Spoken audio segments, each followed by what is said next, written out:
Tapi inti ideologinya sama. Mereka hanya faham perkara yang zahir, yang material dari kehidupan dunia. Sedangkan akhirat mereka lalai. Ya. Maka faham mereka adalah faham materialisme, faham sekularisme. Ya, sekuler itu artinya dunia, Pak. Ya. Nah, akibatnya umat manusia tidak lagi hidup di bawah naungan sistem iman tauhid yang lurus dan penuh keberkahan. Tetapi mulailah umat Islam, umat manusia maksudnya, hidup di bawah naungan sistem kafir syirik. Ya, sudah barang tentu. Kenapa? Karena yang memimpin dunia orang kafir, Pak. Tidak mungkin orang kafir mau meneruskan warisan sistem iman tauhid yang kita telah tanamkan, yang telah kita contohkan selama 1342 tahun. Ingat, Pak, sejarah umat Islam itu bukan sejarah main-main, Pak.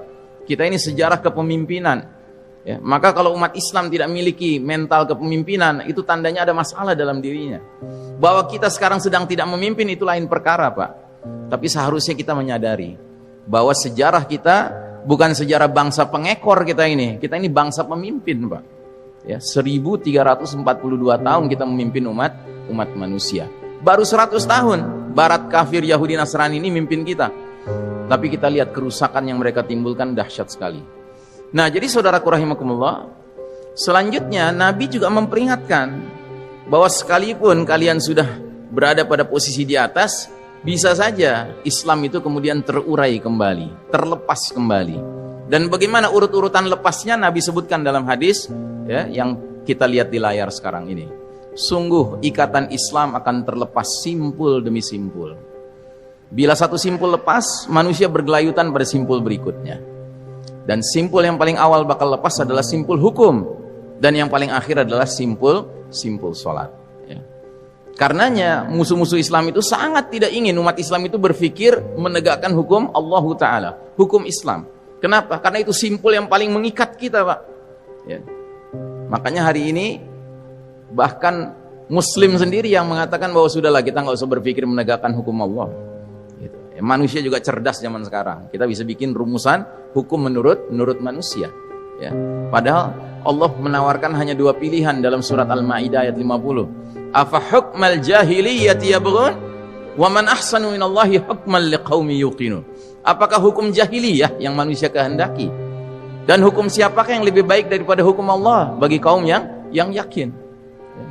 Nah, jadi saudaraku rahimakumullah, semenjak runtuhnya sistem iman tauhid, maka kondisi umat Islam semakin melemah karena rumah besar tempat berlindung dan bernaung telah runtuh.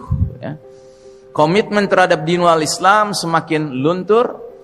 Bukan saja hukum Islam sebagai simpul yang paling awal sudah terlepas, sudah ditinggalkan, bahkan tidak sedikit dari kaum muslimin yang terang-terangan meninggalkan simpul yang paling akhir, yaitu sholat. Ya. Hari ini mencari orang mengaku muslim tapi tidak sholat, sulit apa mudah, Pak?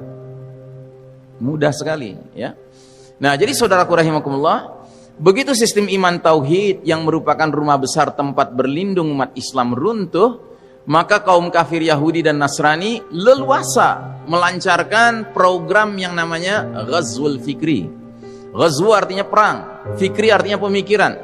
Orang Barat menyebutnya the battle of minds and hearts. Pertarungan memperebutkan hati dan pikiran manusia. Jadi apa yang dilakukan? Mereka menggunakan semua sarana dan prasarana mereka, khususnya di bidang komunikasi dan informasi, untuk menyesatkan cara berpikir umat Islam khususnya. Kenapa? Karena cuma umat Islam lah yang masih memiliki satu-satunya jalan hidup yang benar yang bisa menjadi penghalang mereka. Sistem kafir syirik ini cuma satu penghalangnya, yaitu dinullah al-Islam.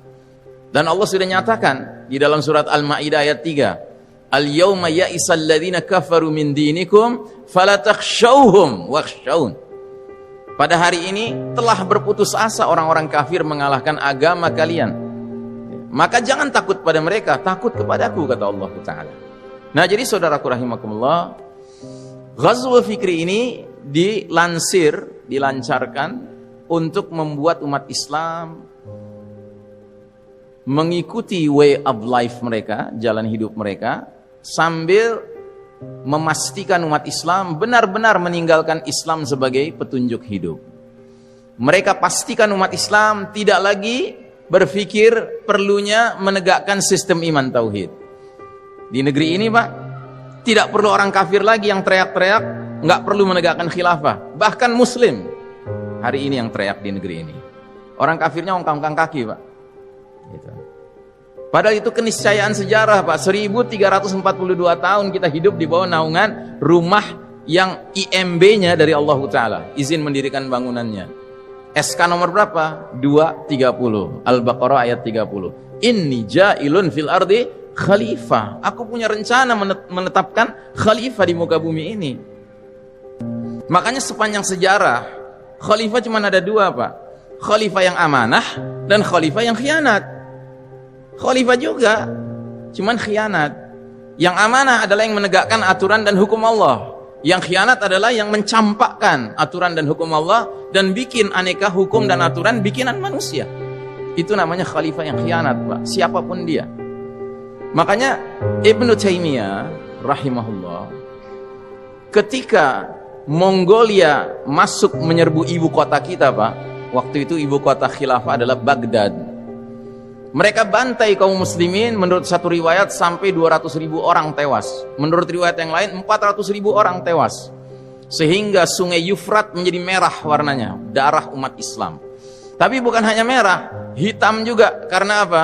Dari berbagai perpustakaan di Baghdad itu, buku-buku, kitab-kitab klasik itu dilempar ke dalam sungai Yufrat sehingga menjadi hitam, hitam tinta. Ya. Kemudian beberapa tahun umat Islam tidak memiliki kepemimpinan. Beberapa tahun saja. Karena apa? Setelah Mongol berkuasa di Baghdad, berinteraksi dengan umat Islam yang merupakan rakyatnya, mereka dapat hidayah, memeluk Islam, ya, menjadi Muslim. Ya. Tetapi Imam Ibnu Taimiyah yang waktu itu hidup tidak mencabut fatwa berjihad melawan penguasa Mongol itu. Aneh kan? Ya kan? Mestinya dibilang Imam Ibnu Taimiyah itu khawarij mestinya. Tapi kenapa tidak dibilang begitu?